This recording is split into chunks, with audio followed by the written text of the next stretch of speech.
ট্যাঙ্কের সাইজ 24, 15, 15, ব্যাকসাম সহ 18 ইঞ্চি। এটাতে আমরা নর্মাল পাম্প ইউজ করতেছি আপাতত, আমরা পরে সানসানের পাম্প ইউজ করব। এখানে লাইফ হিসেবে উইকেকোয়া এল সিরিজ ব্যবহার করব। তো এখানে একটা বিষয়, সেটা হচ্ছে এটা গার্ডেন সয়েলের ট্যাঙ্ক হবে, কোনো একুয়া সয়েল না।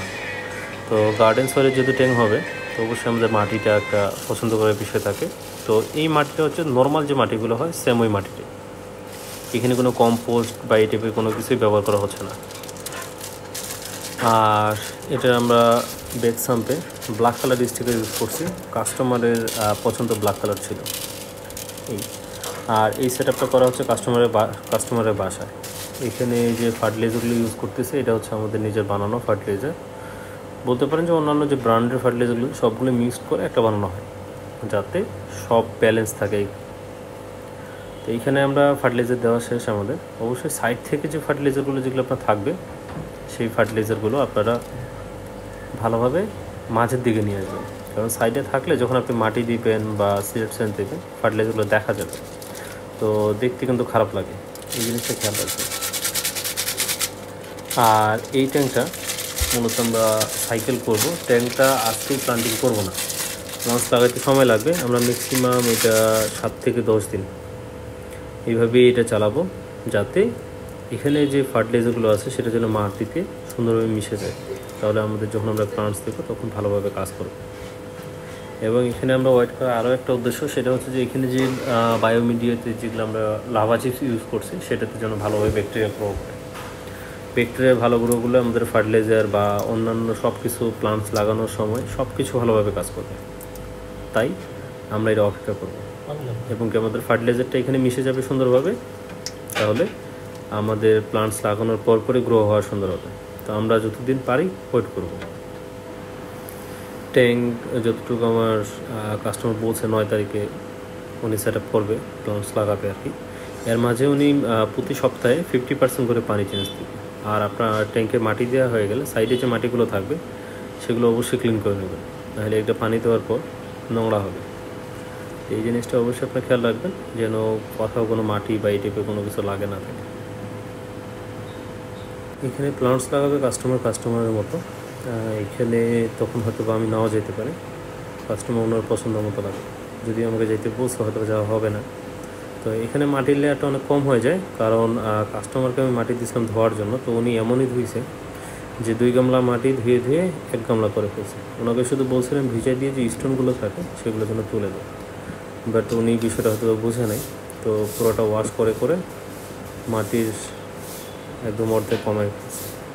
তো এইখানে আপনারা যেটা করতে পারেন সেটা হচ্ছে সিলেকশন যখন দিবেন সাইডে একটা লেয়ার করে নেবেন, আপনারা কতটুকু উঁচু করতে যাচ্ছেন বা ঢালু করতে যাচ্ছেন, তাহলে সাইডের লেয়ার অনুযায়ী মাঝের লেয়ারটা করতে হবে। যদি মাঝখানে আপনার সিলেকশন দেন তাহলে এটা কখনোই আপনারা করতে পারবেন না, কারণ এটা বোঝা যায় না ওইভাবে। আর এই প্রতিবারে পিছনে আসে দেখে আবার সিলেকশন দেওয়াটা ঝামেলা যদি আপনি একা ট্যাঙ্ক করেন। আর যদি 2 জন মিলে থাকে তাহলে আপনারা আপনাদের মতো করে নিতে পারেন। আর অবশ্যই সিলেকশন দেওয়ার পর একটু করে চাপ দিয়ে দেবেন যাতে কোথাও ফাঁকা না থাকে। এই জিনিসটা অবশ্যই খেয়াল রাখবেন, কারণ ফাঁকা থাকলে হাওয়া ধরবে, আর হাওয়া ধরলে আপনি যখন প্লান্টস লাগাবেন তখন সিলেকশনটা ভিতরে ঢুকে যাবে। তো এই জিনিসটা অবশ্যই খেয়াল রাখবেন। আর সিলেকশন কাস্টমার ওয়াশ করে নেয়, আমি যদিও ওনাকে বলছিলাম ওয়াশ করার কোনো প্রয়োজন নাই, বাট কাস্টমার পুরোটাই ওয়াশ করে নেয়। এখানে আমাদের সিলেকশন লাগছে 8 কেজি টোটাল, 8 কেজি দিয়ে আমাদের খুব সুন্দরভাবে হয়ে গেছে।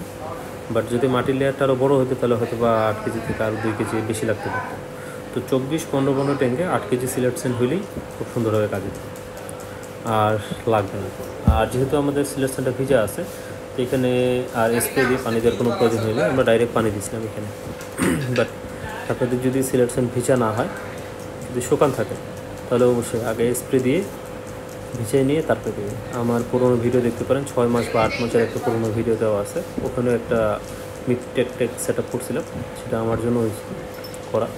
তো ওখানে আমি সিলেকশন না ধুয়ে দিয়েছিলাম, কীভাবে দিয়েছিলাম ওটা দেখতে পাবেন এখানে। তো প্রায় 6 মাস থেকে 8 মাস আগের। এখানে কিছুটা একটু লেয়ার বাঁকা হয়েছে, ওটা সমস্যা নেই, যখন ওই কাস্টমার ওই পানি টানি দিবে তখন ঠিক হয়ে যাবে, এটা আসলে অতটা সমস্যা করবে না, লেয়ারটা ধীরে ধীরেই ঠিক হয়ে যায়। আর সিলেকশনটা ওয়াশ করা, আপনি দেখতে পারেন সিলেকশনটা পুরোটাই ওয়াশ করা, কোনো রকম এখানে মোটা বালি বা এই টাইপের কোনো কিছুই নেই। আর এখানে আমরা ব্যাকসাম্পে 2টা ফুটো দেওয়ার মেইন উদ্দেশ্যটা আছে যেন পানি আমাদের কখনোই কম না হয়, কারণ আমরা যেহেতু সানসানের পাম্প ইউজ করবো প্রচুর ফ্লো দিবে, আমরা এখানে 1000 বা 1500 LPS-এর পাম্প ইউজ করবো। তো এই কারণে এখানে 2টা ফুটো করা হয়েছে। আর এখানে হচ্ছে আপনার নিচে ব্ল্যাক কালার ফর্ম দেওয়া হয়েছে আর উপরে দেওয়া হয়েছে সিনথেটিক কটন। অ্যাকুরিয়ামগুলো আমাদের কাছে আপনারা বানাইতে পারেন, আপনারা ফিনিশিং দেখেন, ভিডিওতে বোঝা আছে উপরে আমি বুঝতে পারতেছি। আর আমরা পানি দিচ্ছি এখানে পাইপের মাধ্যমে। আপনাদের যদি পাইপ এই টাইপের না থাকে তাহলে এক মগ করে পানি নিয়ে একটা পলি ভিজিয়ে দিয়ে সুন্দরভাবে পানি দেবেন, তাহলেই সুন্দরভাবে কাজ হবে। আর এখানে বলার মতো আসলে এরকম কিছু নাই, কারণ আমি পুরোনো ভিডিওতে সব কিছুই বলছি।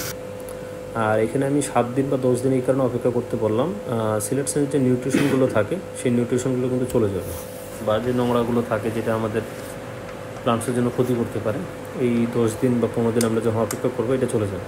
এই কারণে প্লান্টসের তখন এলগি হওয়ার চান্সটা 50% কমে যাবে বা তারও বেশি। আপনারা যদি আমার প্রিভিয়াস ভিডিওগুলো দেখেন তাহলে ওখানে দেখতে পাবেন যে আমার ট্যাঙ্কে এলগি নাই বললেই চলে। তো এখানে পানির ফ্লোটা অনেক কম হচ্ছে, যদি এটা আপনার ওই নর্মাল আপনার মনস্টার ফিশের যে পাম্পগুলো হয় সেটা ইউজ করছি। তো এখানে আমরা অবশ্যই সানসান যখন দেবো তখন স্পিডটা আমি দেখাবো যে কীরকম স্পিড হচ্ছে।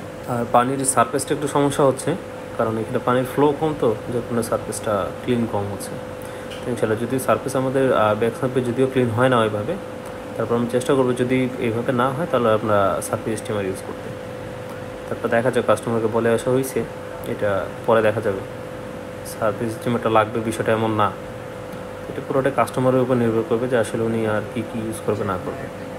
ট্যাঙ্কটা পুরোটাই সেট আপ করার পর আপনাদেরকে অবশ্যই আপডেট ভিডিওটা দিব প্লান্টস লাগানোর পর। যদি আমি লাগাতে যাই তারপরও দিব, যদি নাও যাই কাস্টমারকে বলবো যদি ভিডিও করে রাখে, তো অবশ্যই প্লান্টস লাগানোর পর আমরা আপনাদেরকে ভিডিও দেবো যে প্লান্টস লাগানোর পর কীরকম লাগতেছে।